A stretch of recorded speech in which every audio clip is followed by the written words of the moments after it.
So yun, magandang umaga sa inyo mga kauban, no? Videoan po tayo rito na isang bangkero mga kauban na nagkataon pong piyesta po rito ng Bokawi. Kaya po may mapapansin nyo, may mga bangkang dumadaan sa mga padiretso mga kauban. Bukod tanging si tatay lang na bangkero, yung pahalang patawid lang po yung kanyang pagsasagwan. Diretso po sa may kabilang ibayo. Ito po kasi transportasyon dito sa may Tawiran, Bokawi, Bulacan. Yo, sa mga subscriber, kung magustuhan ang video nito, paki-subscribe naman po. And share, comment naman tayo mga kauban, no? Ayan si tatay, papalit na. Kali ito, yung may bangka po rito na ginagamit pong transportasyon dito sa may ilog. Kaya po tinawag na Tawiran tong lugar na to mga kauban. Yan, karamihan po dyan pasahero, nanggaling po doon sa kabilang ibayo, kabilang pangpang mga kauban. Ayan, may mga bumaba po sa may bangka. Nakatayo na to, mga pasahero din po to, pupunta po sila sa kabilang baryo, kabilang ilog mga kauban. Ayan, sasakay na po sila ng bangka. Ito na po yung ginagamit nilang transportasyon dito sa may Tawiran. Kaysa umikot pa po sila, malaki po magiging pamasahin nila mga kauban. Dito malapit lang, malit lang din siguro pa sa masahin dito. 4, 5, 6, 7.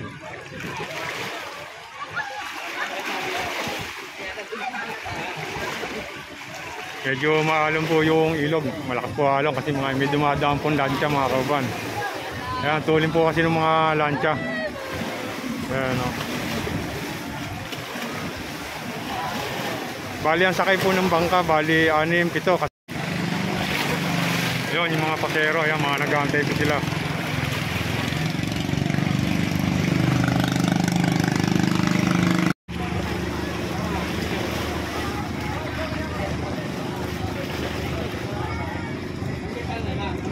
So yun, yung bangka po nasa kabila na po mga kauban. Ayun, bababa na yung mga sakay nun.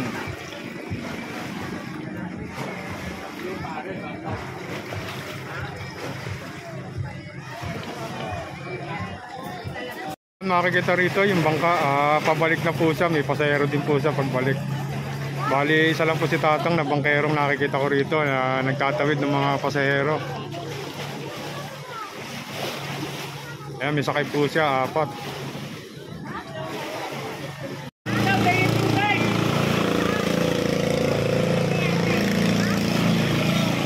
Ang lakas po ng alon, niyalabanan ng tatay yung tubig, yung alon mga kauban, para maidiretso itong bangka.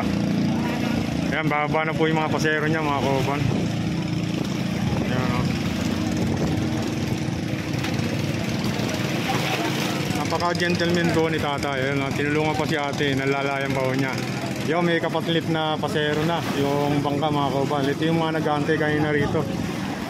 So yun mga kauban, minapasin po tayo sa may pader na 9 PM. Siguro po ang biyahe ni tatay rito hanggang alas 9 ng gabi mga kauban.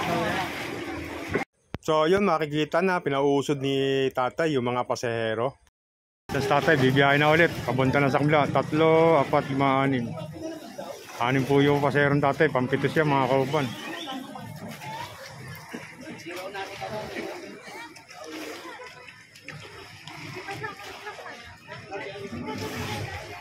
Daig pa tricycle nito mga kauban, sakay ni tatay 6. Ang lakas pa ng alon.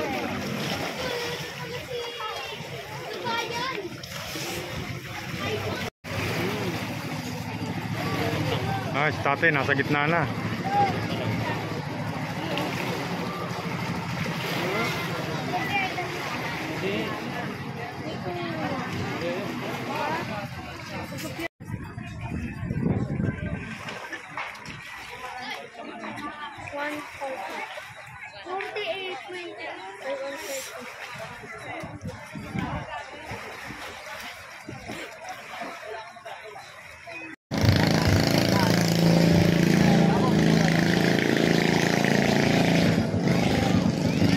Malakas ang alon, tsaka muhitan ko